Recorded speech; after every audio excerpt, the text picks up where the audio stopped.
Ah,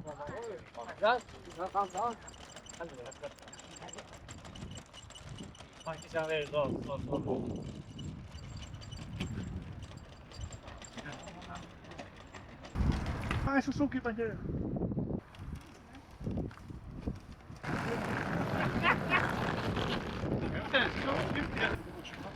Och så där är det så att får jag ut Luttland bil. Ja, inte stämt. Då stannar vi av.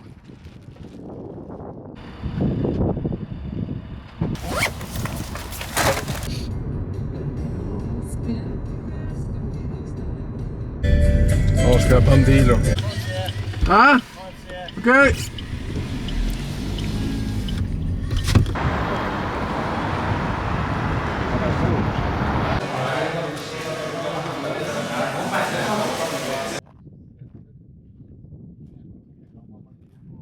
Ja, men ja.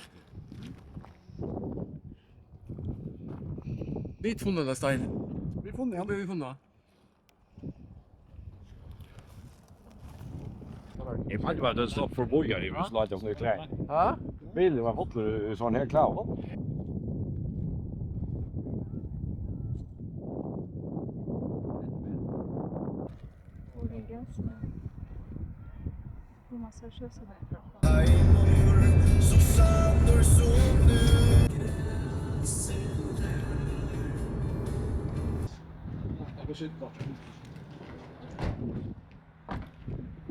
I natt har vi sovet i Kaupavai, i Höllån tja Bjärgafällan.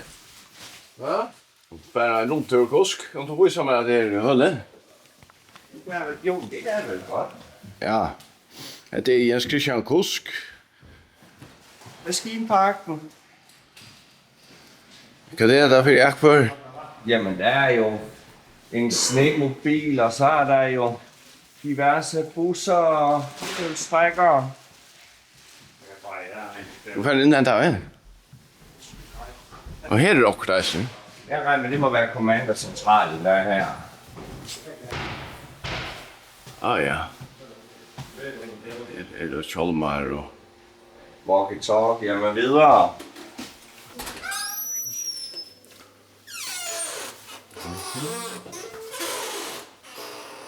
Det er nok ikke automatisk. nej, vad är det också? Her er en særlig lys, og der er blå lys.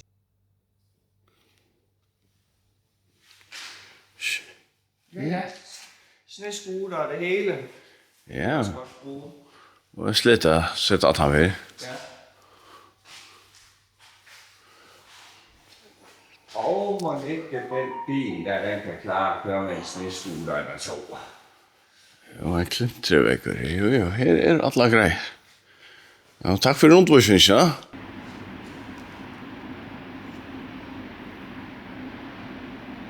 Här är det brett i att träna.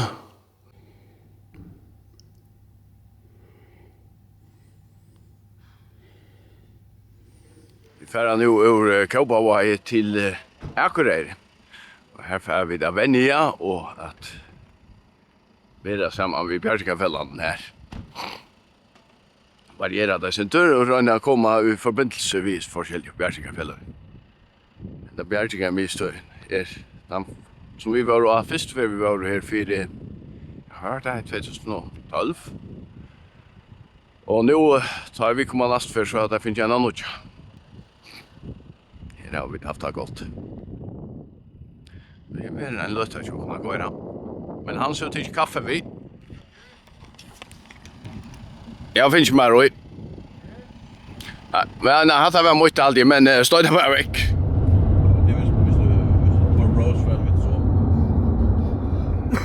Det var inte men vi får från hus som tolja för att få dagen. Och då är vi då Borgarnes säger Heine och jag skulle för en tur att få komma morgonmat ut här. Sparade vi väck. Och här är Fjallabjargarar helt en avstand. Så nu är kaffemåner och morgonmater så körar vi det göra. Det är grejer.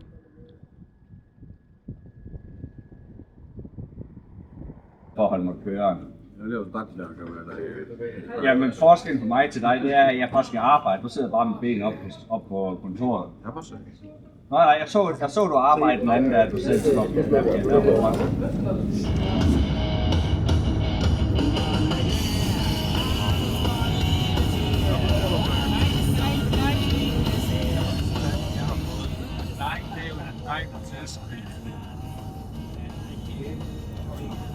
Og her er huset blå dashen, og lappen røyde. Lappen røyde, ja. Det er Gussa og Arnor og Nesse og...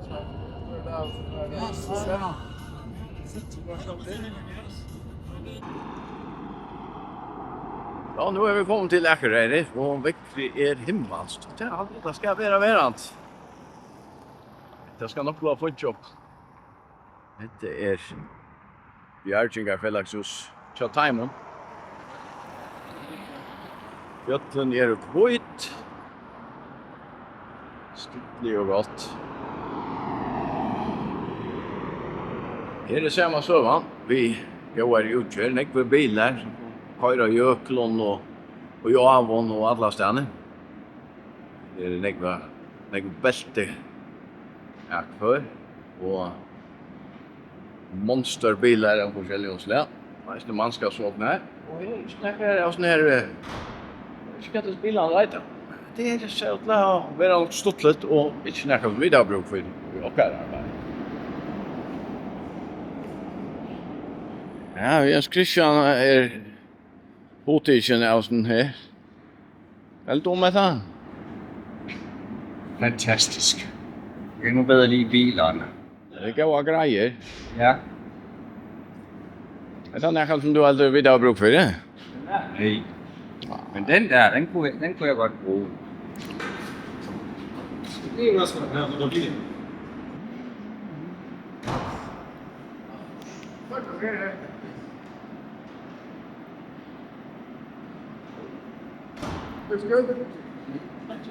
Suspension rope system on each side. Connect them together with the rescuer and vacation package. Up here, we are going to lower the rescuer down, get the patient, but we have a second rope system to him. We're going to haul them up and traverse lateral over and hoist them up to this side.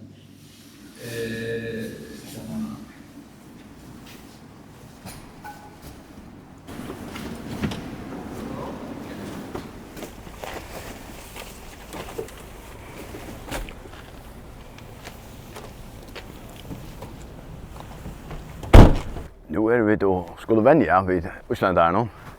Det här har sett åkt upp här till och det är väldigt spänt det ser men det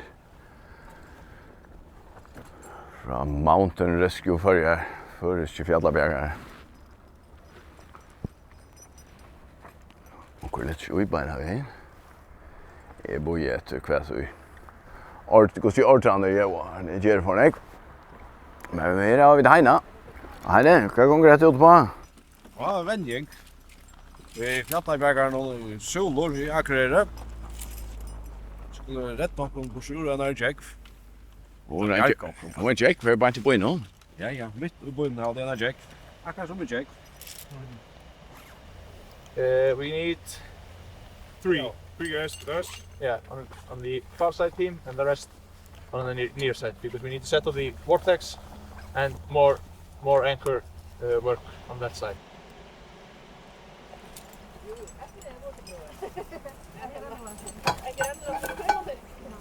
We have 8 of these and we need 4 per line. They only take, we tested them 2 weeks ago and they only support, the ground only supports 5 kilonewtons each. Okay. With 6 pins. Yeah. So we need 4 into the column and then we need to put down a bolt or find something else down there on the other side.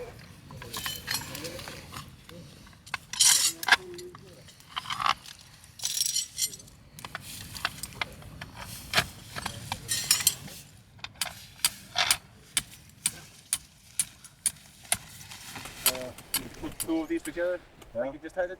Yeah. And then this one here in the end, yeah. Yeah.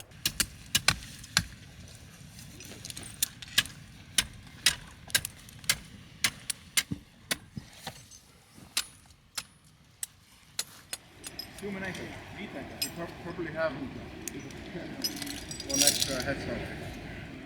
Yeah, if it does, you can try that one too. Yeah. Yeah. You need to put one. Nu har vi sett upp och ja, Tyler finder om man har edgen här. Det är ganska mer uppsöna. Uppsamma Edgen här kvar uppsamman. Så sätter han trykant upp här och hinner med att det samma och gå se scenario här. Han en ju här och så. Ja, ett uppförliggande ju. Det är en annan ju. Okej, så tar man då så har man efterkör örmarna. Ja. Så han dotter ner in men och vi tar han upp här som Ja. Så var det som en efterkör i häsmen till halta det så att han kommer att svajma upp från så han inte prester in i möte. Det har varit det som kommer hända här. Det är spännande att se. Det är nog jag kommer så där upp från brunnen vi ser att jag ska ha alla några detaljer. Det var att i utgörande som tar det här var inte akkurat lukka som åker utgör och det känns det att underläge är örvis. Som det är så att det må vara väldigt kraftigt tror att är så poröst nägastande av eldgåsen och ärastande som är här måste nägg mera stänker ner och för att få det fast en joko. Här som vattlar ner på en annan mat. Can you tell me what you're doing? Trying to Yeah, find but a knot. yeah, and it's going to be used for what purpose? Throwing the line over the gully. Or at least try to. See how far it goes.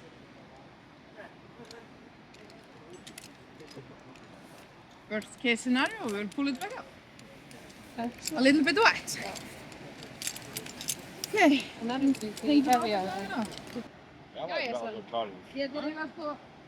Du går fortalt nu och tappar Vittu kveid i hånden. vi kastar med här. Tappar en liten kveid i hånden Jasne. You can't have to stand on this side.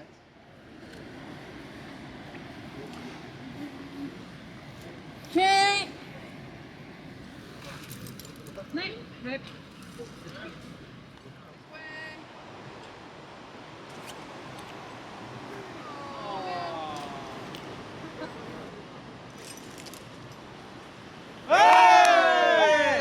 Gammel linefisker. Ja. Nej, der må en dansker til. For the edge, do we have a volunteer? Yep. Okay.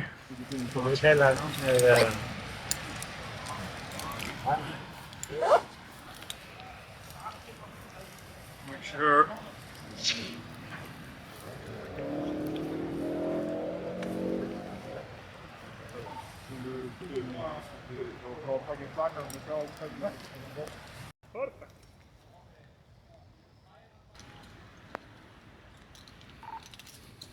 Ellers har du en ekstra karabin derovre.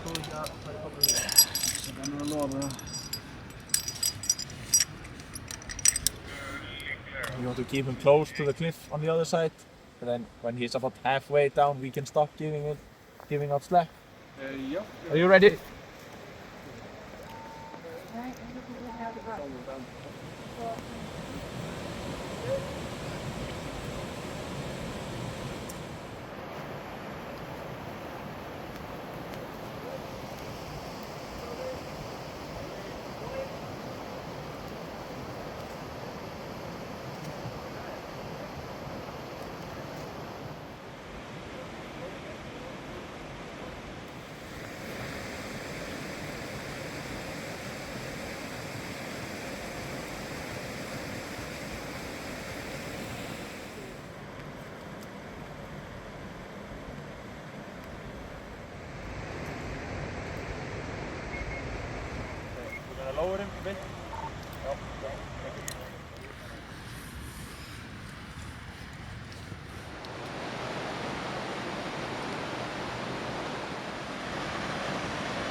Og nu vender jeg til Leo, og vi får ha en ettermøting.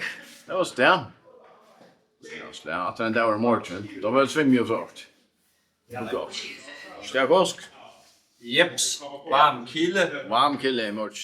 Det ligger jeg ikke til her vi vasskodaren og ribbbaten. Ribb. Hva heter den sånn båt her? SAR, Search and Rescue.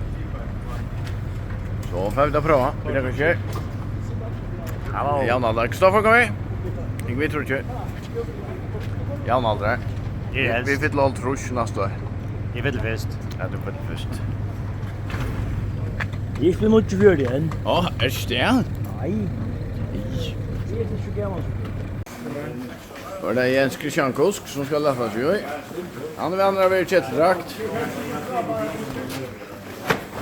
Jeg håper at det tappar jeg tar laks. Han har parkert her. Og nu er vi kommet så lengt at vi kommer ut klæene, og vi er ferdig at cykla, og vi håper at dette skjer. Så jeg tror kommer vi prøve om det. Hva kommer det rettere enn dette skjer? Åja. Han er venner vi Jakob arbeider vi sånn lagt. Det er godt at han vi. Her er Bjarga hvis det er reisende så ikke. Det er fint av stedet, spennende. Og vi slipper prøve skoterne. Og båten kjønner. Hans has 2 pieces of raven sauce. Det er ikke lov åttan av kjolm. Vi har svåm inn i Hedle, som er en heite fossorande divor, og vi har silt vi vaskodara og bjarka og sjøvnon og alt det forskjellige. Så det er veldig. Det er absolutt noe som er godt for fellesskap og for venning. Og nå for kokkeren Tjåko, han sier gjør og døvra.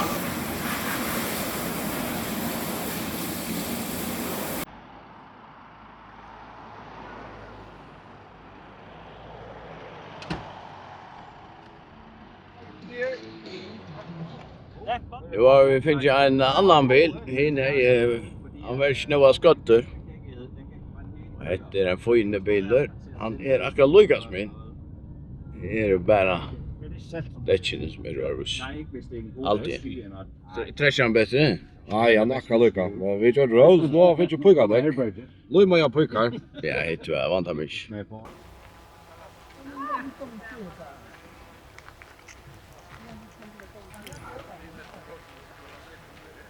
Yes. Skjold. Vad har tog det gången där?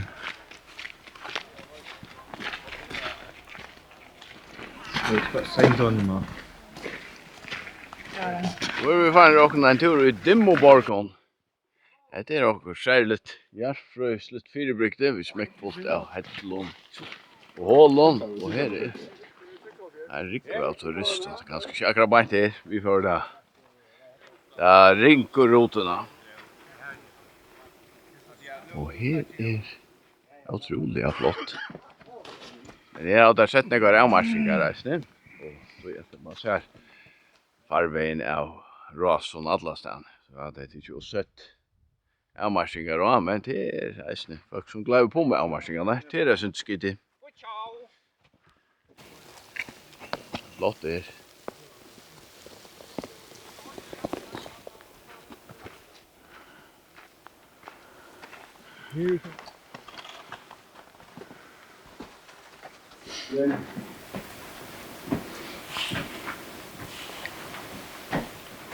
Håll med torsk. Och 2 hål i stopp nu.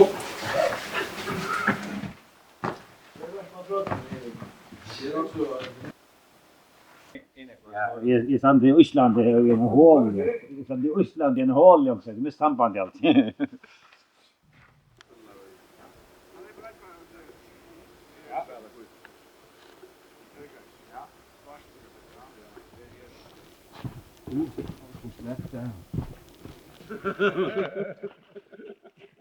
det är ju så här inne men.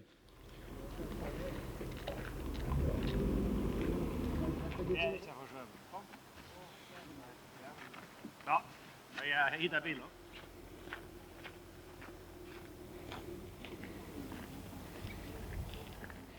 Hva er det hvis du var sikta i huset av? Det är bara källor på det. Mycket säljare. Ja, mycket säljare. Några det tinte här, Jakob. Ja, några det tinte här bara. Ja, det vill bara så det går. Bojan på det. Nå er vi i Husavik, her som filmeren ble tidsen opp, Grand Prix-filmeren, vi vil Ferrell. Sang, hva han sang? Ja, ja, ding dong, ja? Kjente du den sangen? Ding dong. Ja, ja, ding dong. Nej, Han ble sunnet ned. det är hos Avik. Ja. Jeg har akkurat hørt han i bilen. Åh, skreft.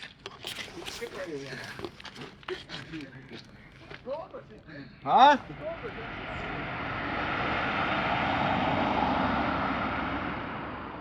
Nå ganger leien atter til Reykjavik her. Her skal vi fære av Messo. I kveld skulle vi til akkurat etelse tja. Utanrysran, isländsk utanrysran. Jag går alltid ute på en nätverka. Och goda kontakter, och det har vi. Hans Mikkelsen har akkurat vært i utvarpen og fortalt om hva vi ser med og hva vi gjør her. Det kommer man vel fra. Og det er særlig at det er vi at han trobelagen som er, ikke en akkurat større trobelagen, men jeg valgte siktene seg til at vi har en øyelig gode tillo som kan teka seg av et land, men at han skal være godt huskott at brukt okkur mer at vi nå er her, og tillan er i dyr og i drift. Jeg heter Betchille.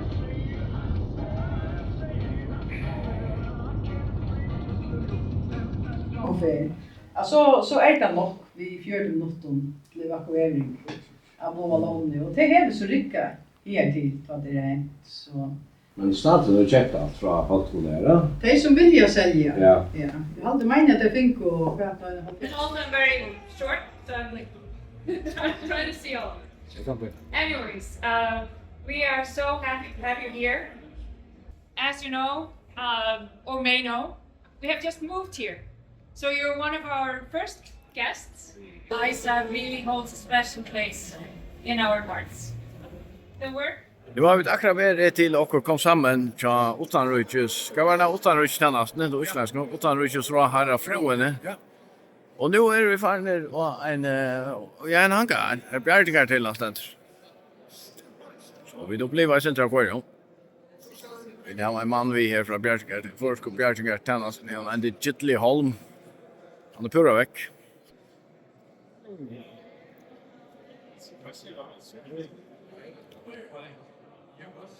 My name is Holger, and I'm a rescue swimmer and a navigator for the Icelandic Coast Guard. This is Daniel. He's He's like dividing the workloads, so I know nothing about helicopters. And then our pilots are really good in flying the helicopters. Hosting this conference, we work a lot with them. And what we see with ISAR, it's all volunteers. So sounds like Landsbjörn and ISAR are amateurs because they don't get paid for it. But they are still experts in the fields. Vi har hittat ett norrlös nu. Det var väldigt en trubbel att få fokus. Jag vet inte hur jag inte finner det manuella fokuset. Men det här ser gott ut. Fantastiskt. Nu är vi där mässene i Reykjavik och här är en rikva av alla möbler, hardware och software och här är till kläder och till bjärgking och till alla grejer. Så här kan man köpa sig fatt här. Det är en gå fyrläster. Här går fyr sig till döms in i här. Här är en som ska ha fyrläster nu. Katrin Jakobsdotter. Resilience in times of disasters. Wow,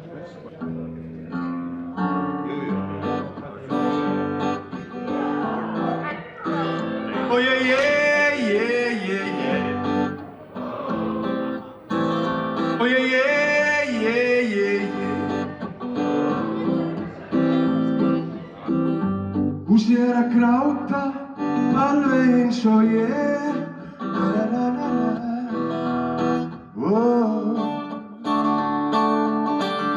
Það eru tár á rúðunni sem leka svo niður veggina. Gæsin flýgur á rúðunni eða hún að fljúga á augan á mér. Ætli húsið geti látið sig dreyma, ætli það fái martraðir. Hárið á mér ljós. The reason was not that you don't have the skills, it was you don't fit with us. You are here to be a hero. You are here to be for yourself, for your own fulfillment, and not for the team. And it was a hard decision, but it was a decision that was taken in order to preserve the dynamics of a very good team.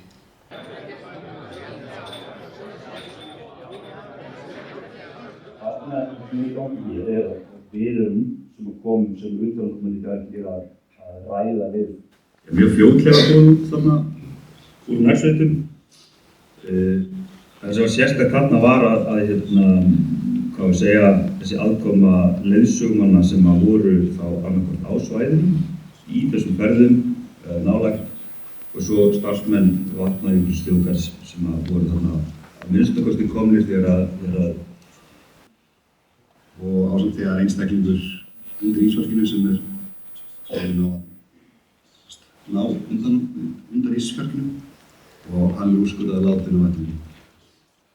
Svo ég tala fyrir mig að því ég fór þarna með þyrlu frá Reykjavík að verður að koma þetta að þyrla landhelgisgæslunnar var í útkalli á Suðurlandi og raunverulega bregst strax við eftir beintum staði. Það er þá seinni þyrla sem er boðið út og með henni fara 3 undanfarar og 3 frá SOS, slökkvilið höfuðborgarsvæðisins og auka ljós, vinnuljós.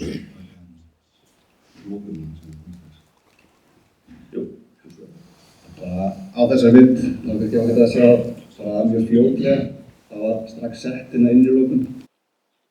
Það er raunverulega mjög heppilegt að þetta var svona mikil trafík búin að vera á þessum ferðamannastað að þessi öryggisskilning var þarna sem hann var síðan bara hélt bara áfram þjóna því hlutverki að vera öryggisskilning.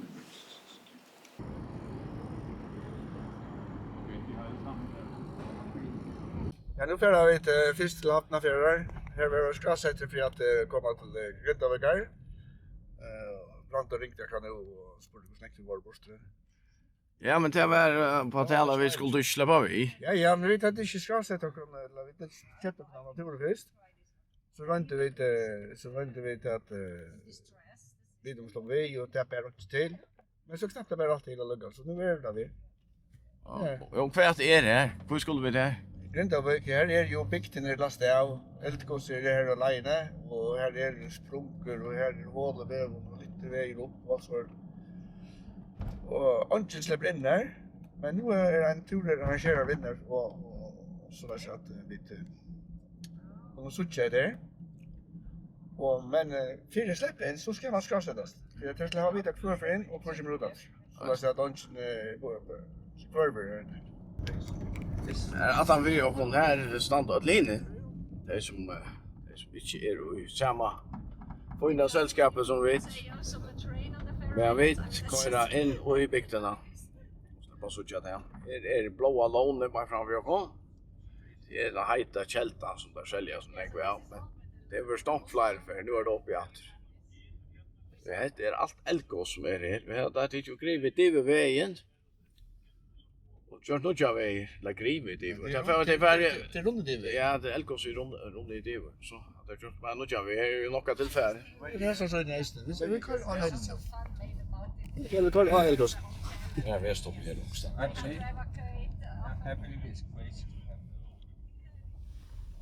this is all man-made stuff here? Yeah. It's crazy. Det är imponerande. Det är fantastiskt. Tack för det. Vad är det första jag vill köra? Det är en bildning för lava. Oj, ja, men här är eldgås jag vill här. Ja.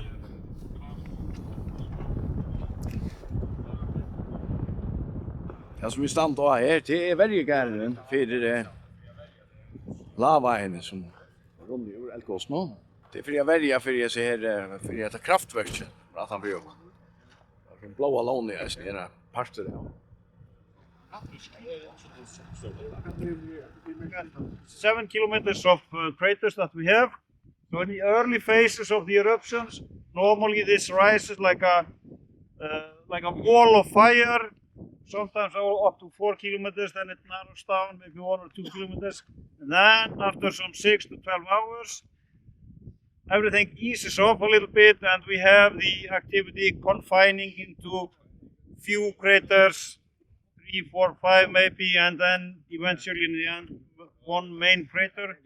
Then we are only rolling out like some tens of cubic meters per second, compared to the early phases where we have somewhere in the range of 1,000 till almost 2,000 cubic meters.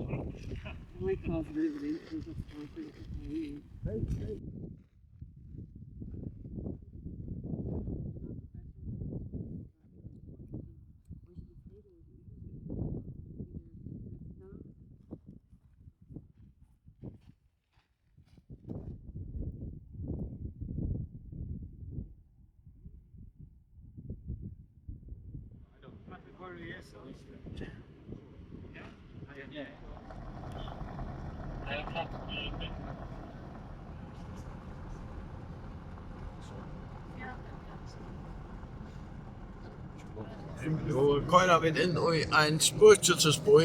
Vi bor i Røntgen. Det er alle flott borte herfra. Eneste som det er virksomhet og en flekkavirksomhet. Det er bare kort inn arbeidsgående der, og så får det kort ut alt. Og så bare talt ved alle verdelige. Og det er nærkere vi går inn.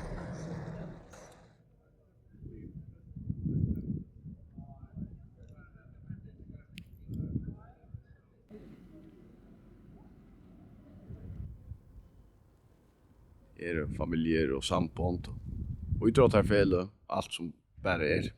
Dott ny fyra det är flott där stanna. Fick jag vite jar från en att det var det är flott det samman jag vill att det är samman på idrottarfälle och det kom du samma skola och allt men att och jag var sust för att det skulle spela en årgång skulle spela samman till det var allt fotboll handboll det minns inte. Och så är inte fotbollsfälla mer här. Så är det fälla så är liot. Det är speciellt och är speciellt av det. In January 2020, serious events started. Seismic activity first, a lot of earthquakes and micro tremors that were shaking the ground for a long time. And in 2021, in March, 19th of March, we had the first eruption. That was in a town, outside of town, but in a very nice location with tourists flocking in to see the eruption. We had about 300,000 people coming to the first eruption, well over that. But it was a good location because it did not pose any risk to people. Mainly tourists, people were going to the volcano, but nobody who didn't want to go to the volcano was threatened. We had 3 of those eruptions, and then we had the eruption in 2023 that actually started very close to the town of Grinda. Prior to that, we had actually had evacuated the town because the scientists had figured out that the next eruption would start close to the town of Grinda. But now when they are evacuated, are they coming home again? We hope that people from Grinda will be able to return to their homes, and it's just devastating to see a town being emptied by the people that live there. And the people had to evacuate rather quickly.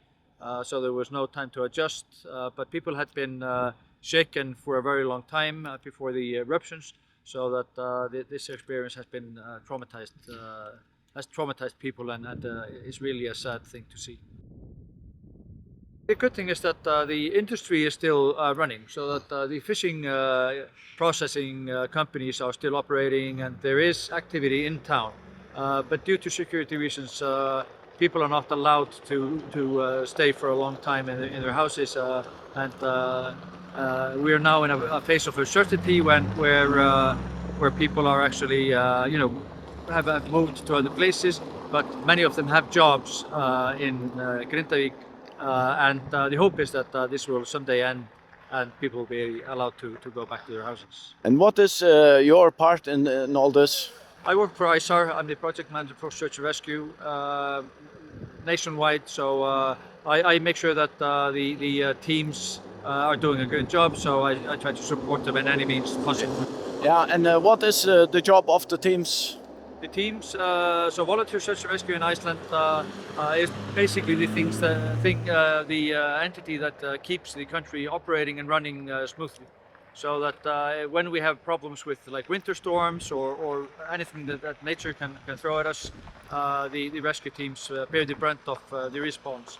So we outnumber the police, we outnumber the fire services, and we outnumber any other EMS or response service. So that the volunteers in Iceland really are the ones to go to when we have disasters. We are now in the middle of town, and here we have some cracks that have opened in the middle of the town, and it is due to the tectonic plates that are drifting apart. So there's tension, and there are forces that keep the rock together, but then it breaks, and you have a rift that opens.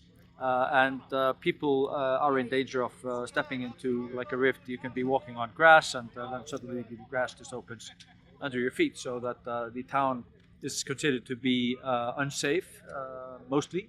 But there is a program going on now where they are mapping out where the cracks are and where it's safe to be and not safe. And this is one of the unsafe places where they have put up fences to make sure that people are not going. And what about tourists? Tourists try to find any way to get close to anything. So a lot of tourists have been climbing over the fences or under them, and fortunately nobody has gotten themselves into trouble. But it's annoying to have people disregard the security measures that are being taken here to make sure that people do not get hurt. Do we have any clue of how long this will go on? Nobody knows. Hopefully it will be over soon, but there's no way to predict that. The people that have been evacuated, have they got any compensation? Yes, so the government has made an agreement with the residents in the town that anyone who wants to sell his property will be compensated fairly by the government, and I think that now we have about 70–80% of the houses have been being acquired by the government. There's a special fund that was created for that, and then the government will maintain the houses and make sure that they're in good standing. So when people are allowed to come back and move back in, they will be they will have first option to buy the houses. Så kör vi det, Jakob. Det är lavan som kommer in i vintern. Någonstans kommer ju i husen. Det kommer jag i husen. Et hus brændte, og et forsvandt, og 2 andre blev selvantændt.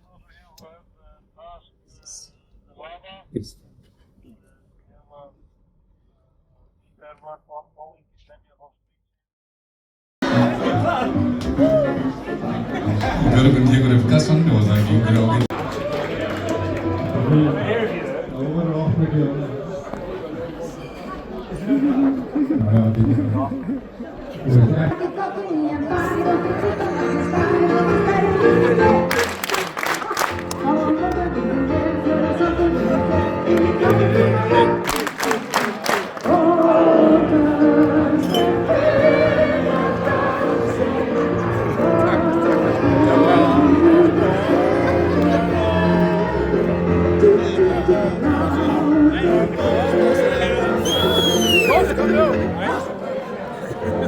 Ja.